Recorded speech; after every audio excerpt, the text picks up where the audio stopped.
And speaking of which, and I'm assuming maybe this is on your list of favorite things. You want to talk a little bit about?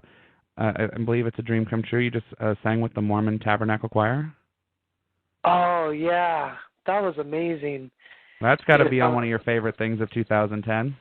Yeah, I just did that this weekend, and I went about in 2006. I got to see a show, and there's this Norwegian singer named Sissel who was just phenomenal. I hadn't heard of her before, but it was just like wow.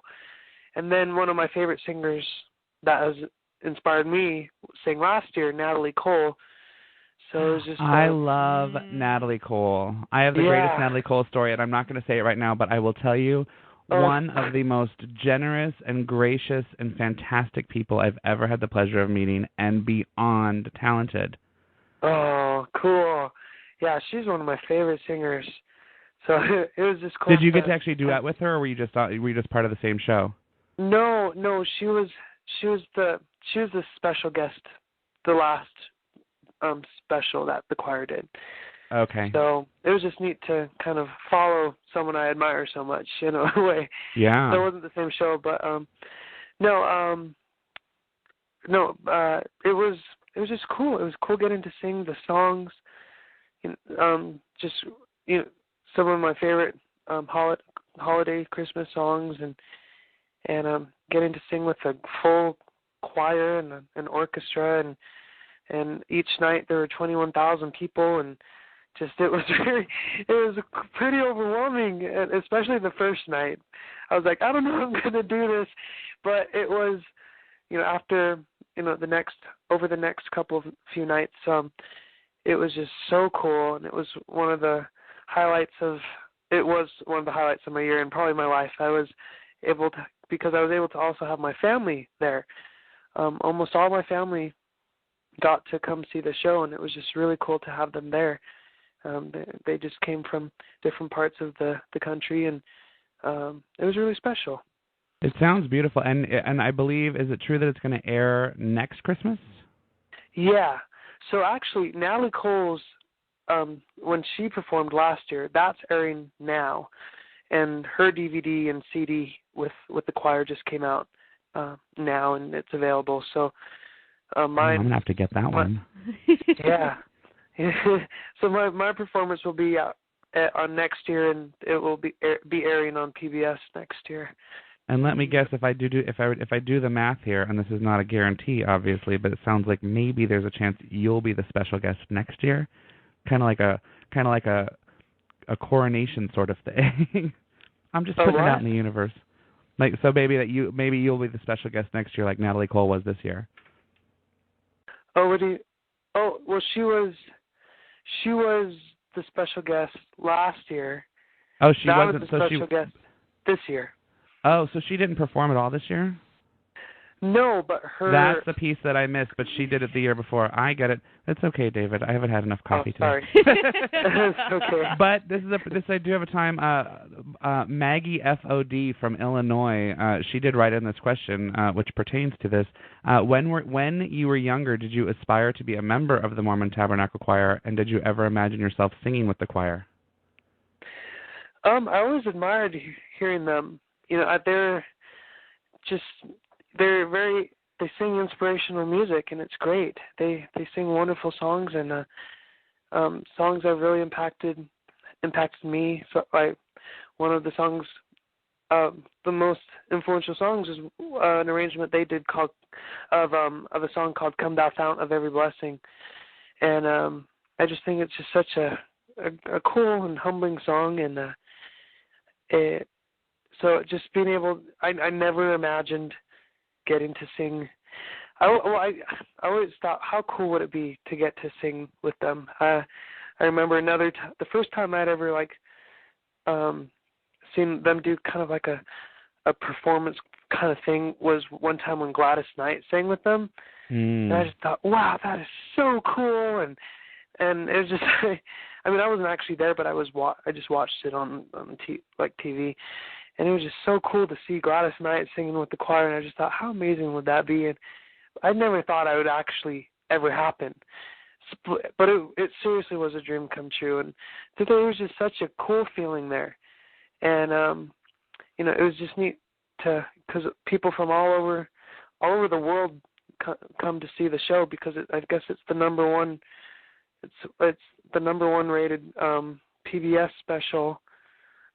It might be just Christmas special, I don't know, but I'm pretty sure it's the number one Christmas special on PBS, and it's just cool to have been invited to go and do that and just see how much it meant to the people who came, because I think there's nothing like Christmas music. My favorite tour I've done so far was the Christmas tour, just because there's just something about this time of year that just gets people in a certain mood, and I feel like the music has a lot to do with it.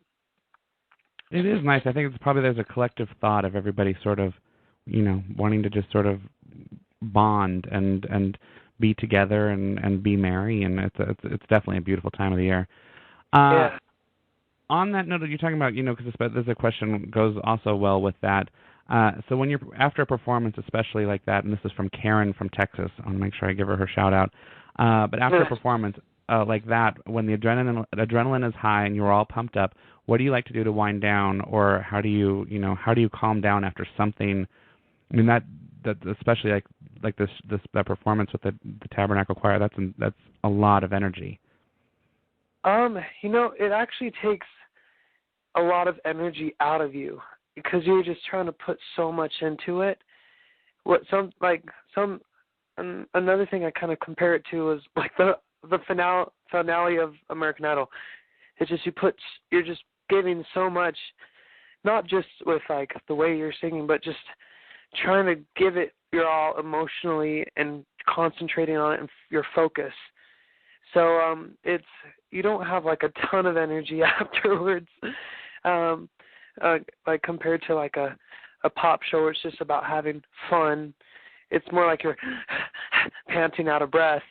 But with there's certain songs and stuff, like one of the songs I sing were like Silent Night and things like that, where it's just you're trying to be very emotional with it, and it just kind of makes your brain kind of fluttery, because it's like you just put so much energy into it, you don't really have any more left, and that includes your energy of focusing. So, I mean, there isn't really anything to.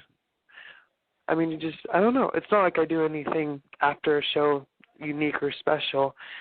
I just kind of keep on doing my thing, pack up from the venue and get ready or. You said the thing that I think people don't really understand, really don't get is to perform live what it does take out of you, and that really afterwards all you want to do is just collapse basically, and I take a nap. Yeah, take a nice long nap. Maybe have some chicken fingers on the way home. Yeah.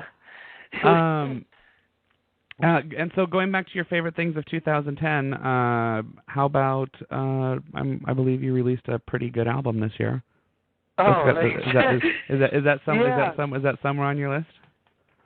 Yeah, definitely. That was, getting to work on that album was one, and then getting to release it, and just the new album, The Other Side of Down, it's called, and which I love the title. Can I say that it took me more than one day to get it, because I was like, really? that's not. I'm like, I think he's such a positive person, and he's kind of upbeat. I don't understand what down. Like, why is he focusing on down? We've already established with the Natalie Cole thing, I'm a little slow sometimes. But that being said, once I get it good, and I actually love the title because I think it's such a fantastic, double play. So I love that title. Oh, thanks. Did you come up with that? Like, and what was the process for it?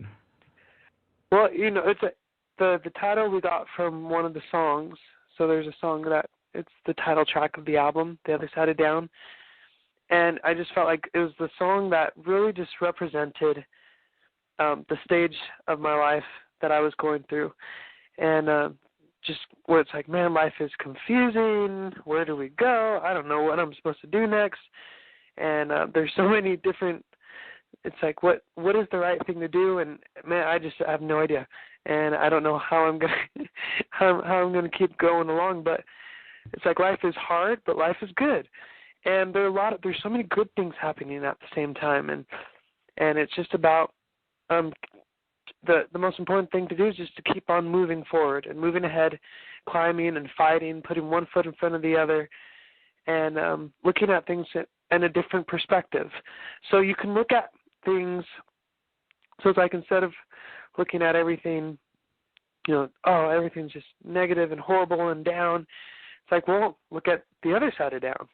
And it's not like you can, I feel like, it's not too realistic to ignore that there's challenges and stuff. It's not like, oh, everything's great, no, nothing's wrong, everything's just fine. It's like you have to acknowledge that there are challenges. You have to say, hey, you have to be real with yourself that life has challenges, but that they're good for you.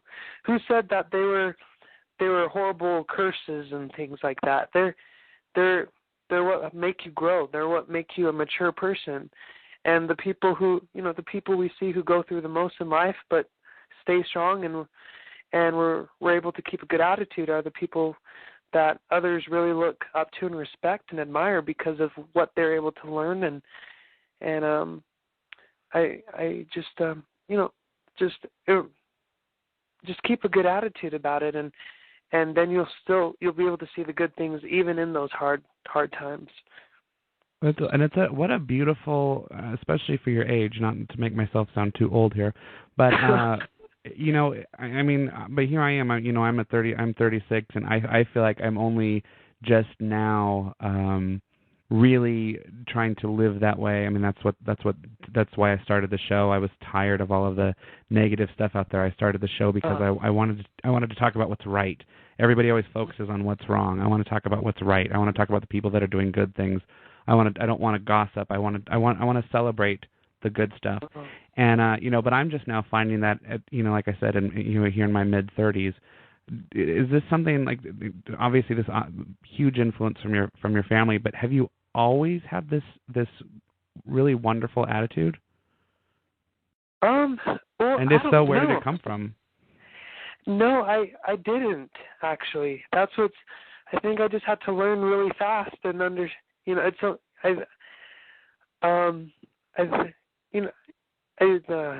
don't know. I never really thought about that before. I mean, life will always continue to have its challenges, its ups and downs and stuff like that. But it paints a cool picture, and I think the more, I guess, I think especially when I used to be very down on myself because I didn't believe in myself. I didn't really think I was really capable of doing very much. Did something like American Idol, where you had obviously, I mean, it's really more than a talent contest, because you have the talent. It's really a popularity contest. So I would imagine, going as far and as big as you did, that's gotta. I mean, are you really able to receive that and take that in? That's gotta make you feel good, right? Yeah, I mean, it was amazing, and it was overwhelming too. But it was so great. It was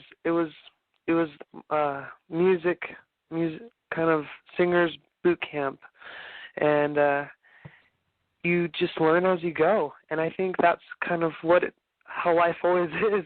You just learn as you go, and that's I feel like a lot of the things that you share, or at least the things that I've learned that I share, it's almost like I just learned it the day before, it seems sometimes, where it's like you're learning along with everyone else. You're just able to I don't know. I guess that's what's so great about music. It's such a platform to reach out to so many people about what you learn. And it's not like you're born with all this knowledge or anything. It's those trials and challenges and you're not, and that's why I'm curious to find out from you, because nobody's born with a good attitude, and you have a very good attitude, and that's why I'm just curious. Oh, thanks. Sort of where yours came from. I think it's just having having good people around me. My family, they're the ones who just always said, remember what